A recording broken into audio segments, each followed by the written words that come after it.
Então vamos. Boa noite, Zezé. Boa noite a todos os nossos irmãos que ainda vão chegarem. Aqueles que vão assistir depois. Sejam muito bem-vindos. E antes de tudo, Zezé, a gente sempre pede para colocar um copo de água ou uma garrafinha de água para no final fazer a fluidificação das águas, tá bem? E hoje vamos nos preparar fazendo uma oração de abertura. Vamos preparando assim o nosso ambiente, o nosso lar, serenando, acalmando os nossos corações, acalmando nossos pensamentos e nos dedicar nesse momento a Jesus, aos ensinamentos do Mestre, nos conectando com a espiritualidade, não é mesmo? Agradecendo ao Mestre Jesus e ao Pai Criador por mais essa oportunidade que recebemos, as lições que serão dadas a partir deste momento. Boa noite, João Vitor, seja bem-vindo. Agradecemos também a presença dos mentores da nossa Casa Nova Era, nos dando sustentação a esta tarefa em nosso lar. E agradecendo também aos nossos mentores individuais que se encontram junto a nós neste momento, acompanhando o estudo neste momento dentro do nosso lar. Jesus, que a sua luz, o teu evangelho, envolva a todos aqui presentes, nos envolva em nossos lares e envolva aqueles que irão entrar depois também para assistir o evangelho. Que assim seja, graças a Deus e a Jesus. Boa noite a todos. Então, nós estamos no livro Religião dos Espíritos, que é a lição número 40. Não sei se vocês têm o livro, mas pode puxar pela internet. A casa às vezes tem esse livro para comprar. Boa noite, Irã. Quanto tempo, amigas? E nós estamos na lição 40, servir a Deus. Olha o tema, servir a Deus. Então, Emmanuel, Chico Xavier traz, pelo Espírito Emmanuel, esse tema, servir a Deus. E está na reunião pública 5 de 1959, a questão é 673. Servir a Deus. E Emmanuel começa assim: em nome do amor a Deus, acumula-se na terra tesouros e monumentos. Quer dizer, e Emmanuel já fala aqui, amar é servir, né? Servir a Deus, amar é servir, e servir é amar a Deus. Boa noite, Deva. Não é lindo? Né? Amar é servir, fazer o nosso melhor. E servir é amar a Deus. Nós estamos amando a Deus, estamos conectados com Deus. Aí fala aqui, centenas de santuários sob a rúbrica de cultos diversos espalham-se em todos os continentes. Ele fala quantos santuários são feitos por todo o mundo, por todos os continentes, por todo local. E Emmanuel fala aqui que são centenas, né? Centenas de santuários e de templos. E continua. Pagodes e mesquitas, catedrais e basílicas, torres e capelas aparecem majestosos na Ásia e na África, na Europa e na América, pretendendo honorificar a providência divina. Ele está citando aqui, Emmanuel. Boa noite, Janete, seja bem-vinda. Emmanuel está citando aqui das grandes construções religiosas espalhadas por todo o mundo. Construções que foram feitas grandiosas e luxuosas, né? Construídas em nome de Deus, em nome da fé. E quantas riquezas colocadas nessas construções. Quantas riquezas. Riquezas, ouro. As igrejas tinham muito ouro. No passado, os palácios tinham paredes e chão de mármores, em nome de Deus.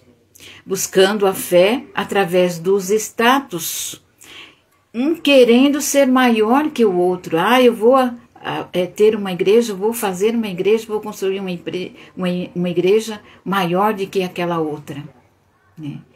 E um dia Jesus falou, não sobrará pedra sobre pedra, né? Boa noite, Otávio, seja bem-vindo. E continua aqui Emmanuel falando.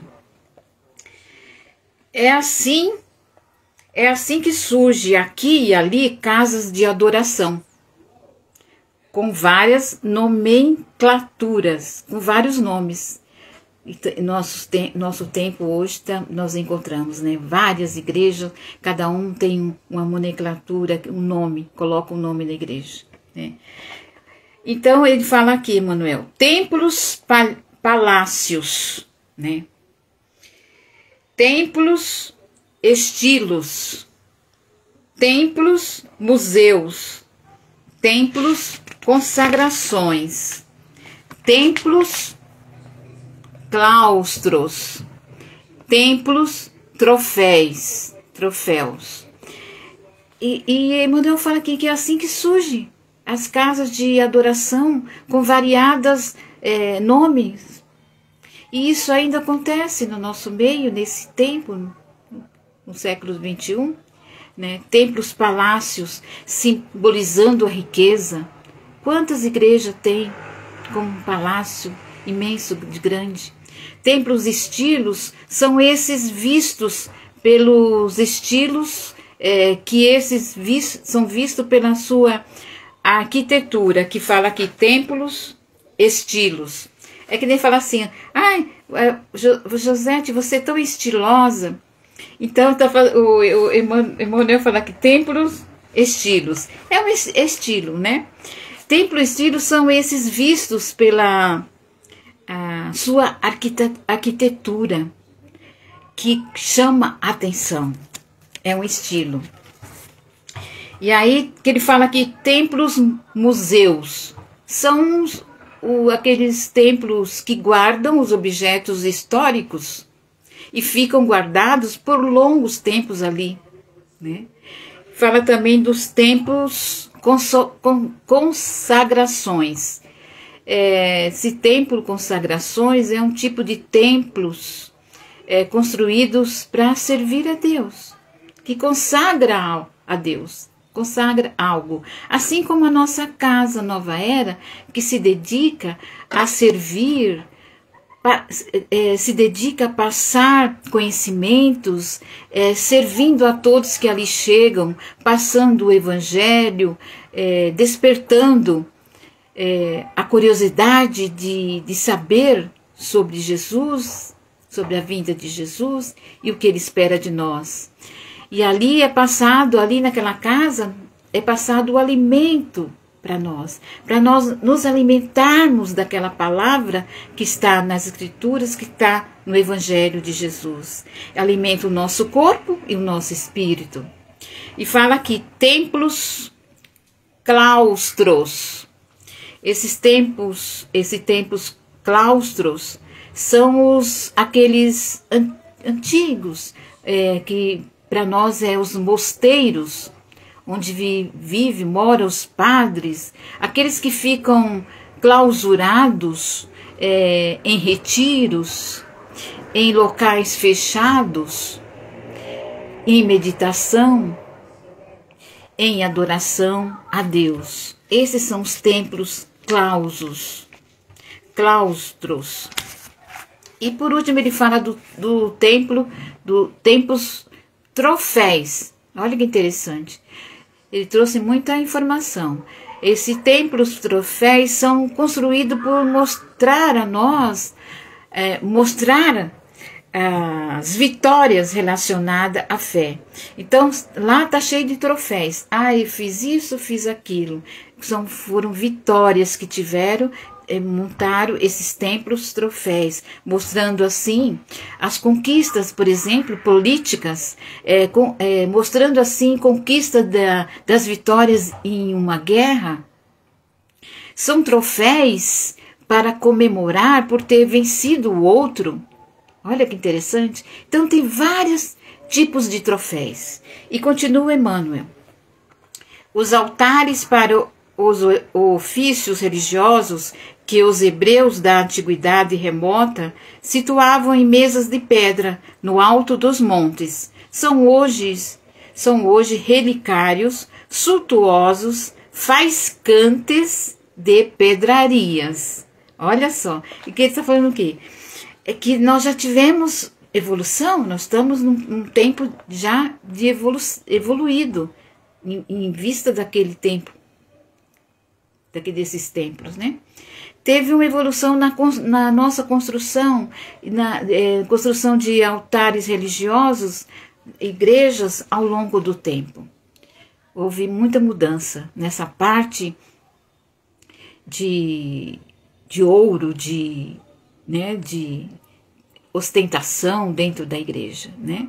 Antigamente se tinha uma pedra em cima de um local, no salão, era uma pedra, e ali em cima só estavam as escrituras. Mas hoje não, hoje os altares, hoje os templos, as igrejas, são faiscantes de pedraria, de brilhos, diz Emmanuel. Está falando ele aqui. Esse altar simboliza a própria fé desses que frequentam. Simboliza a fé. Que fé que eles têm? Tá dentro desse templo. É uma fé material. Não é? Esse altar simboliza a própria fé dos que comungam aquele local. E continua Emmanuel. E para o curso das orações convertidas em cerimônia complexas, há todo um ritual de cores e perfumes, reclamando vasos e paramentos que valem por vigorosas afirmações nos domínios da posse material. Ele fala muitas coisas aqui que foram sendo colocadas nas casas, nos templos. Hoje nossas casas de orações, igrejas, foram colocadas muito nos ambientes, coisas no altar que não havia necessidade de ser colocado. No caso, a gente coloca vasos, né?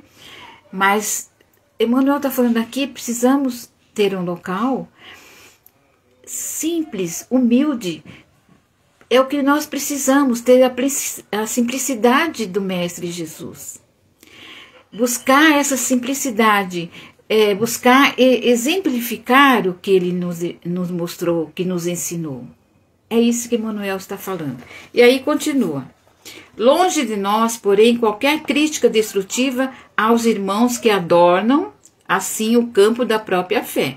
Ele fala aqui, longe de nós, porém, fazer críticas destrutivas aos irmãos que adornam, que enfeitam, né? Assim o campo na própria fé.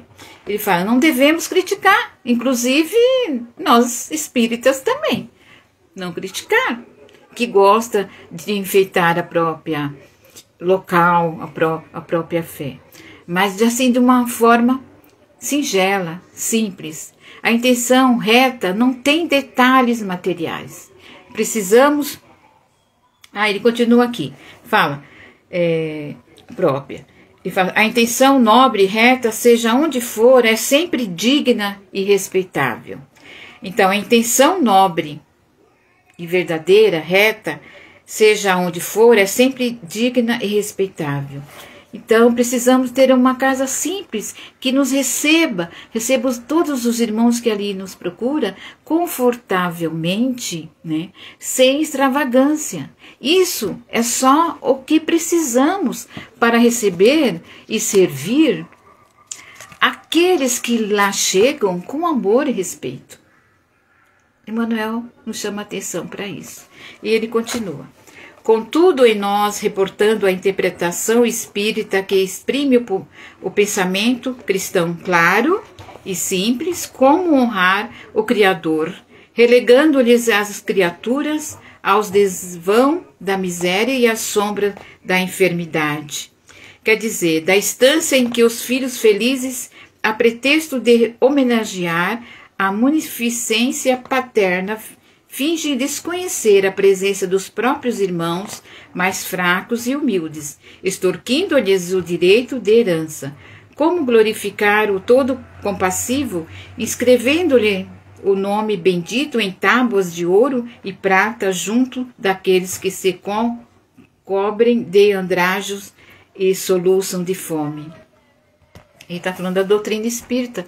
É um termo, falando aqui, é um termo trazido por Allan Kardec, doutrina espírita. E a doutrina espírita traz o pensamento cristão, todo o pensamento cristão, claro e simples, extraído das Escrituras. E que é honrar a Deus, que é honrar esse Criador. O que não vem dos preceitos de Kardec é espiritualista. Eu não posso construir uma fé visando nas riquezas. É isso que nós vamos levar um dia para a pátria verdadeira que nós iremos? São as riquezas, são joias, são casas, são carros. Nós temos que ter o mínimo, o simples, que não falta, mas que é aquilo, sem ter aquela ganância de querer muito mais, mais, mais. O que eu tenho a mais, o que eu posso fazer? Eu tenho o dever de repartir para aqueles que não têm. Repartir não só a parte material, repartir e amar esse irmão e ajudar esse próximo. É isso que Emmanuel fala. E ele continua. Ele fala aqui para que aqueles que colocavam ouro nas tábuas, faziam umas tábuas de ouro junto daqueles que cobrem, e junto daqueles irmãos tão simples, ali necessitado, e eles estavam ali pondo naquele espaço, naquela igreja, ouros, cobrindo de ouro, sendo que quem frequentava eram os simples, eram os que mais necessitados, e aí eles não eram ajudados. Por quê? A ganância daqueles homens só seria na parte material e não espiritual. Então, continua. Lembremos-nos de Jesus, o expoente maior. Emmanuel fala. Lembremos-nos de Jesus, o expoente maior da maior lealdade ao Senhor Supremo. Por que Emmanuel fala? Lembremos-nos de Jesus. Para nós nos lembrarmos. Porque na maioria das vezes a gente esquece, né? Muitas vezes a gente esquece. Hoje, por exemplo, eu tenho que me conectar com a espiritualidade para receber ajuda, para receber fortalecimento, para aumentar minha fé, tal. Aí a gente vai dormir, nem lembra de agradecer o dia de hoje. Agradecer a natureza por tudo que nós temos, pela terra de onde nós extraímos o nosso alimento. Agradecer a nossa casa onde nós moramos. Então, está falando aqui, porque a maioria, o Emmanuel fala, lembre-se, cadê? Onde eu estou? Lembre-se de Jesus, o expoente maior do Senhor Supremo. Então ele fala, para lembrarmos sempre de Jesus, né? Não esquecermos. O maior, mais tão importante, antes de nós dormirmos, nos prepararmos. Conversar com o nosso mentor, fazer nossas orações. Não precisa ficar 1 hora, meia hora, tão rápido falar com Jesus. Simplesmente agradecer e agradecer por tudo que nós temos. E aqui ele continua. Engenheiros de excelsas rotas, pisa a lama terrestre em louvor do bem. Jesus, engenheiro excelso é Jesus. Pisa a lama terrestre em louvor do bem. Ele desceu até nós, ele veio à terra para nos ensinar.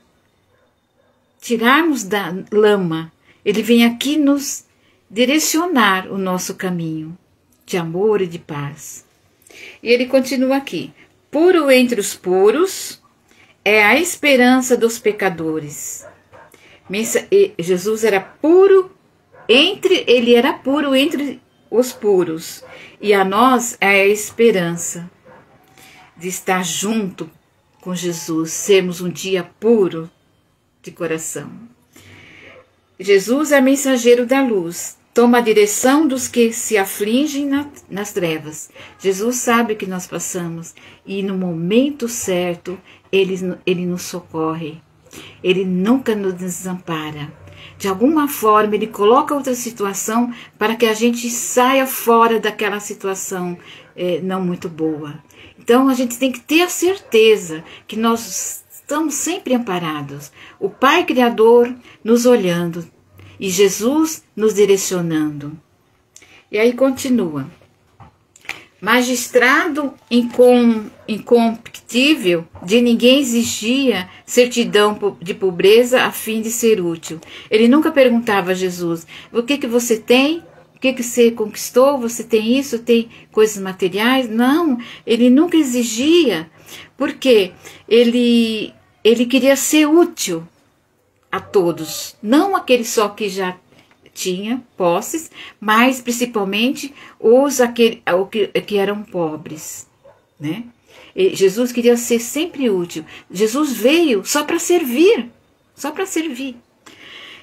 E continua, ele é embaixador da harmonia sublime, é remédio dos doentes. Sim, Jesus é o médico nosso, ele é o nosso remédio. Ele que nos cura, mas temos que buscar esse remedinho. Temos que buscar. Ele é detentor de conquistas eternas. Valeu-se de barcos emprestado para o ensino da Boa Nova. Então Jesus, na época, que todo o tempo estava nos ensinando aqui na Terra, ele vale-se dos barcos, quer dizer, emprestava-se barcos, ele emprestava o barco para ir para o outro lado da margem, para outro lugar, para fazer o quê? Para ensinar a Boa Nova, ensinar as lições que ele precisava deixar, né? Falar lá do mar. Às vezes ele estava no barco, e do barco ele já passava todos os ensinamentos para aqueles que estavam ali na frente da terra. Ele era justo do justo, deixou-se sacrificar entre malfeitores para engrandecer entre os homens o poder do perdão e a força da humildade. Ele se deixou sacrificar. E ali na cruz, o que ele fazia? Ele agiu com humildade, ensinando sobre o perdão, sobre a humildade, e falava, Pai, perdoa, eles não sabem o que fazem. Não é lindo? Pois é, como é maravilhoso Jesus na nossa vida. Aí ele continua aqui, Jesus cultiva, pois, a tua fé, conforme os ditames do seu coração. E Jesus nos cultiva, cada um de nós, cada uma ovelha dele, está ao lado dele. Mas que nós não esqueçamos e de que no fundo da consciência podemos assim ajudar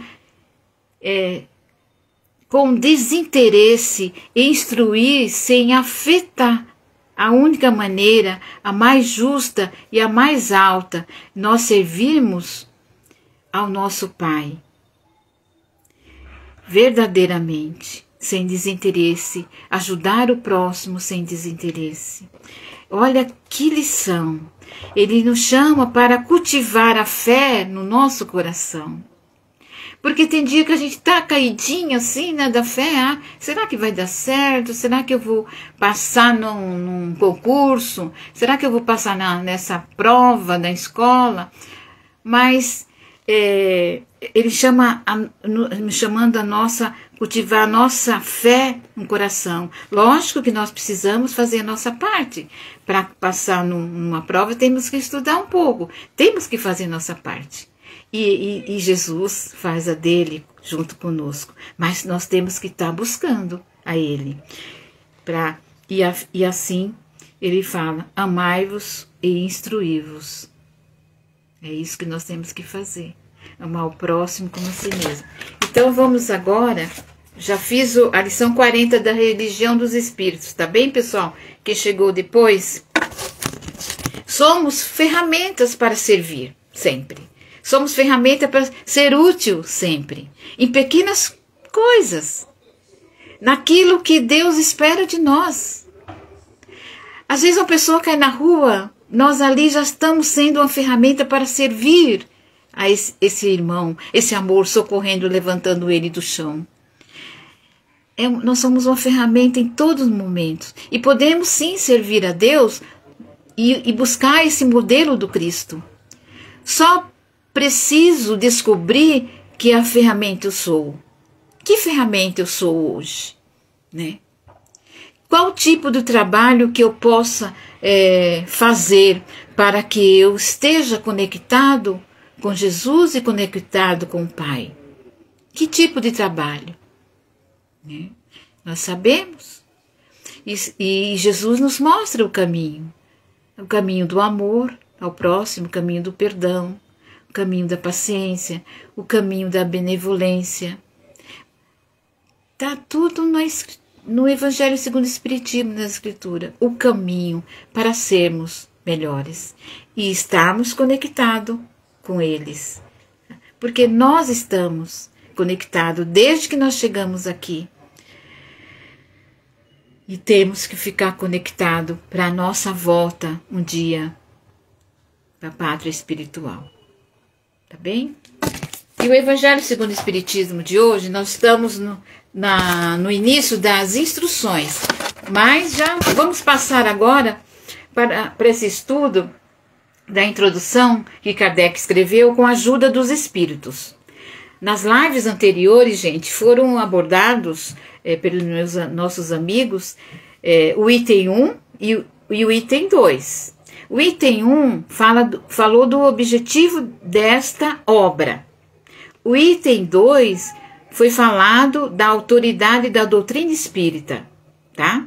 E hoje, então, eu vou passar o item 3, na introdução, tá? Tá começando o Evangelho segundo o Espiritismo. Tô na introdução do livro e eu tô no item 3, tá bom? E o item 3 vem trazer,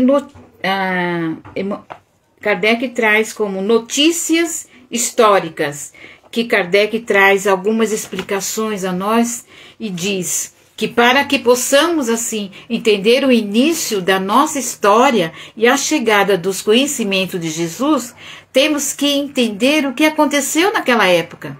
Por isso que nós temos que buscar os estudos, voltar atrás, entender o que aconteceu naquela época. E é necessário estudar, buscar entender e ter compreensão das palavras que trazem um sentido verdadeiro da mensagem, né, do Cristo. Por quê? O que acontece conosco? A primeira vez que a gente está lendo, às vezes, eu mesmo, quando eu iniciei a ler a Bíblia, muitas palavras eu não entendia. Entendeu? Vocês entenderam? Eu não entendia. Então, tem palavras que trazem o sentido verdadeiro e nós não compreendemos a mensagem do Cristo. Porque o que acontece conosco à primeira vez? Achamos aquelas palavras tão estranhas, né? Então, por isso, Emmanuel fala, mas quando vamos estudando as Escrituras, vamos entrando dentro da história, do início, para chegar até nós. A história onde vai mostrando para nós como eram os costumes daquele povo naquela época, né? Como eram os costumes daquele povo e da sociedade judia naquela época. Kardec começa dizendo que houve uma separação. Notícias históricas, ele fala aqui que houve uma separação de povos, e nessa separação foi formado 12 tribos, as tribos de Judá, várias tribos que foram formadas. porque eles se separaram, o povo se separaram, não se entendia um com o outro, então vamos separar, cada um tem sua tribo. E essas tribos saíram do Egito e foram para o deserto, onde ali montavam suas tendas. Essa foi a primeira, Kardec está falando aqui que foi a primeira fase do povo hebreu, que foi chamado de fase tribal. Olha só, cada tribo tinha, naquela época, cada tribo tinha um ancião. Um ancião é um velhinho, é um homem, não é bem velho, não sei se era bem velho, né? Mas parece que era. Era um homem sábio, porque quem é uma pessoa sábia já viveu muito, já conheceu muito, então tem muita sabedoria. Então esse homem sábio, ele dava conselhos ao povo, e que resolvia, e era ele, né, dentro dessa tribo, que resolvia as questões referente o vizinho roubou uma ovelha, ou briguei com minha mulher, assim, tipo coisas que aconteceram naquela fase, naquela época. O ancião era um tipo de juiz que resolvia todas as questões que surgiam. Aí chegou o tempo, aquele momento que Deus enviou uma mensagem. Eles receberam uma mensagem para que ele montasse um tabernáculo. Tabernáculo era um lugar santo, que eles faziam, que ali era um lugar santo, puro, um lugar puro, que só o mais velho da tribo, então por isso que eu falo que o ancião é velhinho, então porque o mais velho da tribo, só ele entrava. É esse que entrava que dava os conselhos, que dava, né?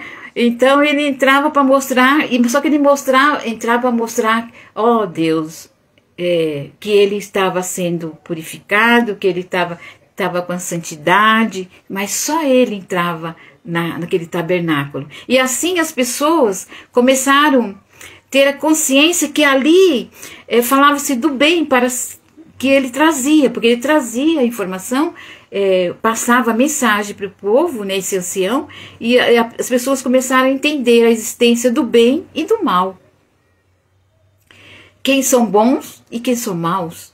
Então Kardec fala aqui dos samaritanos, ele fala vários tribos aqui, vários povos. Fala dos samaritanos, que eles são chamados samaritanos por causa de Samaria, que era a capital do reino de Israel.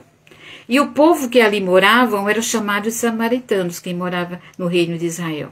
Essa capital, ela foi destruída e construída várias vezes por Herodes, que fez monumentos suntuosos, grandiosos. Herodes fez. Época essa que começavam o tempo de eleger. Nesse momento eles começaram a eleger o reis. Tinha o ancião, que era o tipo um juiz que dava conselho e tal. Depois mudou. Passou para o Herodes, que fez monumentos suntuosos. Nessa época começaram a eleger os reis, porque antes eram os anciões que mandavam. Esse velhinho que entrava lá no tabernáculo. Porque cada um, naquela época, queria fazer uma coisa do seu jeito. Cada um queria construir seus próprios templos. Época em que eles só aceitavam o Pentateuco, que as leis, né? Que as leis de Moisés. Eles só aceitavam esse. E uma parte das leis de Moisés era olho por olho, dente por dente. Eles rejeitavam os livros, né? Aceitavam as leis de todos Moisés, eles rejeitavam os livros sagrados, eles não queriam as escritas em hebraicos. Havia muita divergência de opiniões e de religiões, embora suas crenças tivessem a mesma origem. Os samaritanos foram os protestantes daquela época. Kardec falando agora dos nazarenos. Vamos passar para os nazarenos. Os nazarenos eram os que nasceram em Nazaré. Esse nome foi dado aos judeus na antiga lei. Eles, lá na antiga lei, passaram a ser nazarenos. E Jesus era um deles. Os judeus faziam votos por toda a vida para conservar a pureza, adotavam a castidade, não cortavam o cabelo, todos tinham cabelo grande, que nem Jesus tinha, como Sansão tinha, como Samuel tinha e João Batista tinha. Os nazarenos eram assim. Era tempos depois dessa época, os judeus deram esse nome aos primeiros cristãos por causa de Jesus, de Nazareno. Porque Jesus nasceu em Belém, mas foi criado em Nazaré. Né? Passando para a história dos chamados publicanos, agora, os publicanos são chamados assim em Roma antiga, porque eram os cobradores de impostos. Era chamado publicanos, que nem Zaqueu, né? Assim, eram cobradores de impostos e de taxas públicas. Era um funcionário público, como funcionário hoje, que trabalha nessa área. E alguns eram desonestos naquela época, não sei se hoje são, mas naquela época havia muitos desonestos, porque cobrava mais taxas. E isso acontecia em Roma e em outras partes do Império Romano, porque tinha que pagar taxa, eles cobravam imposto e taxa de tudo, até para ir de uma cidade para outra, eles cobravam taxa. Isso acontecia em Roma e em outras partes do Império Romano. Os publicanos, ele lidava com dinheiro público, tipo hoje, os banqueiros. Eram os publicanos.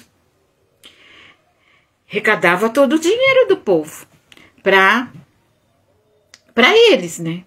Hoje, nosso dinheiro é arrecadado para o progresso, para a reforma, para fazer as coisas aqui, né, na terra, né? E naquela época, no domínio romano, os judeus não aceitavam os impostos. Os judeus queriam matar, porque eles não queriam pagar os impostos. E eles eram tão irritados, tão bravos com isso, que eles tinham raiva da pessoa que trabalhava, que nem um cargo.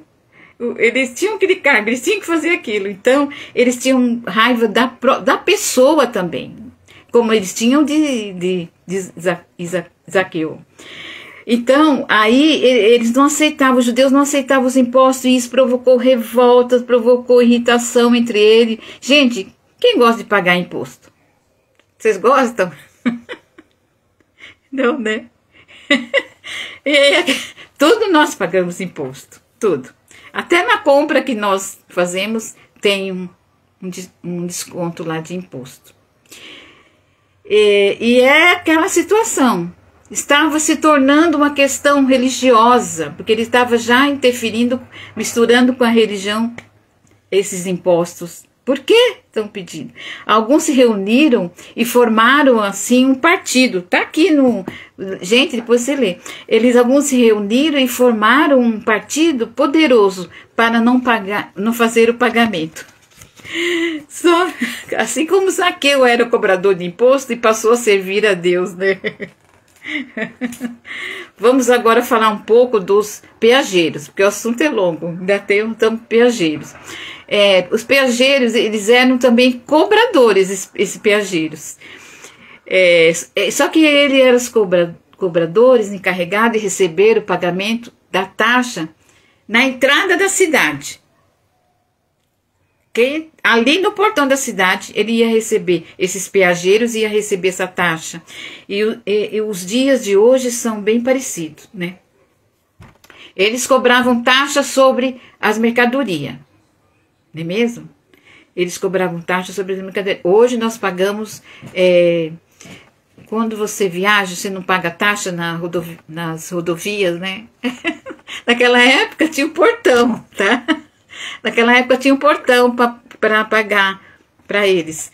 E nós a gente paga já antes, né?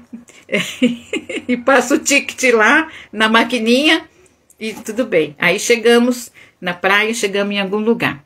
Boa noite, Lucida. Eles cobravam e eles ali paradinho na entrada da cidade cobravam sobre essa taxa de entrada da cidade, a pessoa para entrar, e mais a taxa das mercadorias que o cara estava levando. Olha só. É isso. Isso fala dos piageiros. Agora vamos falar dos fariseus. Já que tem que falar hoje, vamos falar, né? Os fariseus tinham aparência de devotação, escondia os costumes, era muito assim, fechado, escondia os costumes dele, tinham muito orgulho, e era muito, eles gostavam muito de dominar. A religião para eles era mais um meio de subir do que a sua fé sincera. Eles queriam subir, eles queriam mais. Agiam na ostentação, né? Tinham grandes poderes sobre o povo, e esse se mostra, e além dele tinha esse poder sobre o povo, ele se mostrava santo, o santinho do Pauco. Aí vamos falar dos escribas, nome dado aos que eram secretários dos reis de Judá. Esse é chamado escribas. Está na escritura, gente. Isso aí está no livro Evangelho segundo o Espiritismo, na introdução, número 3. Depois vocês leiam. Os escribas, nome dado aos que eram secretários dos reis. Já tinha reis, né? Palácio, reis de Judá, o rei de Judá. Com o passar do tempo, o cargo de escriba foi designado, já mudou, a doutores da lei. A lei, doutores da lei de Moisés, e a interpretava para o povo. E agora nós estamos no sinagoga. Vamos falar do sinagoga. A sinagoga era uma assembleia, que tinha uma congregação e só tinha um templo. Na sinagoga era uma assembleia ou congregação, está aqui no livro. E só tinha um templo na Judéia, um templo grande, onde o rei Salomão celebrava grandes cerimônias. Esse era um templo, né? E os outros eram uma sinagoga ou uma congregação. Era pequenininha. Ali na sinagoga ou na congregação era só a parte de estudo. Muitas vezes Jesus ia só na sinagoga, na congregação, para ensinar. Jesus ia. E só tinha um templo grande, onde o rei Salomão celebrava grandes cerimônias, festas, ele fazia festas. E todos os judeus iam para essas festas. Tinha as festas de Páscoa, né? E outras festas de consagração da agricultura, né? Da natureza. Colheita, né? De fruto. Jesus sempre ia nesse templo de Salomão, porque lá se reunia muita gente de todos os lugares, e qualquer um podia ir nessa festa, e Jesus estava lá, né? Por que não, né? Jesus ia lá passar mais lições, né? Foi por isso que Jesus, sem ser sacerdote, ensinava nas sinagogas. Ele ensinava nas sinagogas e ele nas pequenas. Agora vamos falar de saduceus. Acho que está terminando. Não, falta 2. Vamos falar de saduceus. Saduceus é uma seita religiosa, está falando aqui, mas que eram materialista. Eles não acreditavam na imortalidade da alma, nem na ressurreição ou na existência de uma vida dos anjos bons ou maus. Eles não acreditavam. Não aceitavam a vida após a morte. Não aceitavam o ressurgimento do espírito. Se morreu, acabou. Para eles era assim. Mas acreditavam em Deus. Olha só. Eles só acreditavam em Deus. Mas essa seita, depois de um tempo, gente, o que aconteceu? Era a seita, depois que formou, depois de muito tempo, virou um partido político. Um partido político oposto aos fariseus, que nem temos o partido direito de esquerdo aqui. Então, eles fizeram disso um partido, eles acreditavam em Deus, mas esse grupo, essa seita, formou esse partido político oposto aos fariseus, tá? E agora vamos falar dos essênios. Essênios. Era uma seita judia. E está falando aqui, 150 anos do Cristo, esse essênio apareceu. Os seus membros moravam em edifícios semelhantes a mosteiros e formavam uma espécie de associação moral e religiosa.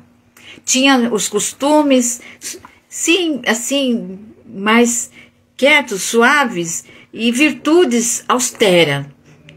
Era tranquilo, sim, suave, mas tinha essas virtudes austeras. Ensinava o amor a Deus, ensinava o amor a Deus e ao próximo, acreditava na imortalidade da alma e crendo na ressurreição. Tinham bens em comum e se entregavam à natureza. Eles trabalhavam, eles tinham bens em comum nessa parte e se entregava à natureza. Ele já estava sendo preparado. Por fim, Kardec fala nesse último item, terapeutas. Depois eu vou cobrar se vocês leram, hein? Terapeutas. O Kardec termina esse tema assim, que os terapeutas foram aqueles que curavam, que se entregavam a ajudar o próximo a se melhorar. É tipo um médico, né? O terapêutico, né? Nessa época. Se entregar, ele quer dizer, era servidor de Deus. Eles eram curadores, eles curavam. Antigamente ainda, nossos bisavós, avós, ainda tinham uns curadores, né? Aquelas senhoras que benziam, ou senhores que benziam, né? Foi assim naquela época. Os terapeutas eram curadores, eram judeus contemporâneos do Cristo, estabelecido principalmente a Alexandria do Egito. Olha só que interessante. Então a história, a gente tem que buscar a história do início. Aqui foi um resumo, gente. A gente tem que buscar seriamente, pegar a escritura, pegar o Evangelho segundo o Espiritismo e buscar desde o início para nós entendermos a chegada da doutrina espírita. Ok? Eu acho que eu já falei demais. Meu Deus, falei. Gente, vamos... Já falei demais. Vamos fazer a nossa oração, agradecendo a espiritualidade, a Jesus, por esse momento, aos nossos mentores individuais que se encontram nos nossos lares. Vamos agradecer aos mentores da nossa Casa Nova Era, que nos acompanha em todas as tarefas. E com certeza eles estão aqui também nos ajudando, nos envolvendo, a cada um de nós, para ter essa ligação e ter esse entendimento do Mestre Jesus. Jesus amado, agradecendo pelo dia de hoje, pela oportunidade de estarmos aprendendo e que possamos assim agradecer pela nossa vida, pelo dia de hoje. E pedimos assim aos mentores espirituais que estejam conosco, possa fluidificar todas as águas que foram colocadas, que eu pedi no início, possa ser colocado o remedinho necessário, os fluidos, as energias necessárias para o nosso corpo físico e espiritual. E assim, Jesus, agradeço por esse momento e que possamos finalizar o nosso Evangelho com muito amor, sentindo a Tua paz, envolvido na Tua luz. Que assim seja, graças a Deus. Obrigada a todos, tive que correr um pouquinho. Obrigada, um beijo para todos, tá bom? Tchau.